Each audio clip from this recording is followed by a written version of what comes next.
బీహార్ ఎన్నికలకు తెలంగాణ నుంచే డబ్బు పంపుతున్నారని కేంద్ర మంత్రి బండి సంజయ్ సంచలన వ్యాఖ్యలు చేశారు. బీహార్ ఎన్నికలకు డబ్బులు పంపించే వాళ్లు విద్యార్థుల భవిష్యత్తు కోసం బకాయిలు చెల్లించలేరా అని ప్రశ్నించారు. బకాయిలు అడిగితే విజిలెన్స్ దాడులతో బ్లాక్మెయిల్ చేస్తారా అని నిలదీశారు. విద్యార్థులు యాజమాన్యాల భవిష్యత్తుతో చెలగాటం ఆడుతారా అంటూ మండిపడ్డారు. తక్షణమే బకాయిలు చెల్లించాలని డిమాండ్ చేశారు. లేని పక్షంలో తీవ్ర పరిణామాలు ఉంటాయని హెచ్చరించారు. అలాగే ఆరోగ్యశ్రీ బకాయిలపైన రోడ్డెక్కి ఆందోళన చేస్తామని బండి సంజయ్ పేర్కొన్నారు. పేమెంట్ కాదు, వాళ్ళకు 10,000 కోట్ల రూపాయలు పూర్తిగా ఇవ్వాలని డిమాండ్ చేస్తున్నారు. మీరు టోకెన్ పేమెంట్ ఇస్తానా వాళ్ళు వెనుకపోయే ప్రసక్తి లేదు, పోరు కూడా వాళ్ళు. ఇలా ప్రభుత్వం ఏం చేస్తుంది, వాళ్ళ దిగొచ్చి వాళ్ళతో చర్చ జరిపి వాళ్ళ బిల్ పేమెంట్ చేయాలి. వాళ్ళు ఏం చేసిన ప్రభుత్వము కక్షపూర్త ధోరణి. ఇంత కేసీఆర్ గిట్నే చేసిండు, గిట్లా చేస్తేనే కేసీఆర్ కు పుట్టగతులు లేకుండా అయిపోయినాయి. రోడ్డు మీద తిరిగే పరిస్థితి లేదు. ఇలా కాంగ్రెస్ పార్టీ ప్రభుత్వం పరిస్థితి కూడా గట్టవుతుంది. చర్చలు చేయాలి. ఏం చేస్తుంది కాంగ్రెస్ ప్రభుత్వం?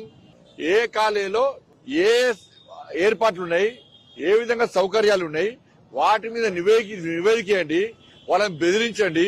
ఇంకోసారి ఫీజు రియంబర్స్మెంట్ అడగద్దు అని ఒక హెచ్చరిక జారీ చేయడానికి ఇలా కాంగ్రెస్ పార్టీ ప్రభుత్వం ముందుకు వచ్చిందంటే ఇంతకంటే మూర్ఖత్వం ఇంకోటి కాదు. అంటే బ్లాక్ మెయిల్ చేయాలనుకుంటారు ఏంది? మీరు బ్లాక్ మెయిల్ ప్రభుత్వం ఇది. మీరు బ్లాక్ మెయిల్ చేస్తే భయపడతారు ఏంది? విద్యార్థుల భవిష్యత్తు కాపాడండి. ఇలా ఇచ్చిన మాట తప్పింది మీరు. ఇట్లా విజిలెన్స్ కమిటీ లేయాలంటే ఫస్ట్ మీ మీద వేయాలి. 6 గ్యారంటీలు ఇస్తా అని చెప్పి మోసం చేసింది మీరు. 100 రోజులు హామీలు ఇస్తాను మోసం చేసి కమిషన్లు రావనే సాకుతో బకాయిలు చెల్లించడం లేదని రేవంత్ సర్కార్పై బండి సంజయ్ విమర్శలు గుప్పించారు. కమిషన్లు పంచుకోవడం కోసం మంత్రులు కొట్లాడుకుంటున్నారని ఎద్దేవా చేశారు. మంత్రులు విచ్చలవిడిగా దోపిడీకి పాల్పడుతున్నారని ఆరోపించారు. చివరికి కాంట్రాక్టర్లే రోడ్డుపైకి వచ్చి ఆందోళన చేసే పరిస్థితి నెలకొందని గుర్తు చేశారు. ప్రభుత్వం ఉందా? పాలకులు అన్న మాటను నిలబెట్టుకోరా? ఒక్కసారి పాలకుల నోటి నుంచి, మంత్రుల ముఖ్యమంత్రి గారు గాని మంత్రుల నోటి నుంచి ఒక్క మాట వచ్చిందంటే అది తూచా తప్పకుండా అమలు జరగాలి. అది దాన్నే ప్రభుత్వం అంటారు, వాళ్ళనే పాలకులు అంటారు.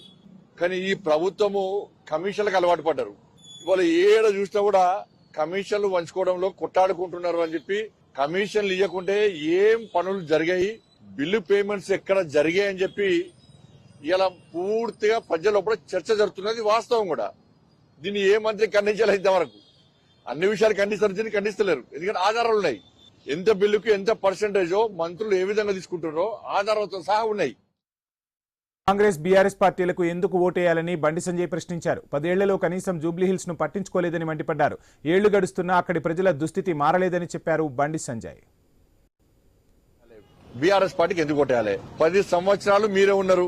10 సంవత్సరాలు మీరున్న జూబ్లీస్ పరిస్థితి ఏంది? వాళ్ళ గదే పాత పడ్డ ఇండ్లు, మురికి గల్లీలు, అవి తప్ప ఏమన్నా అభివృద్ధి చేసిరా? మీరు 3,000 రూపాయలు అప్పుడు మహిళలకు పెన్షన్ ఇస్తున్నారు, ఇచ్చిందా?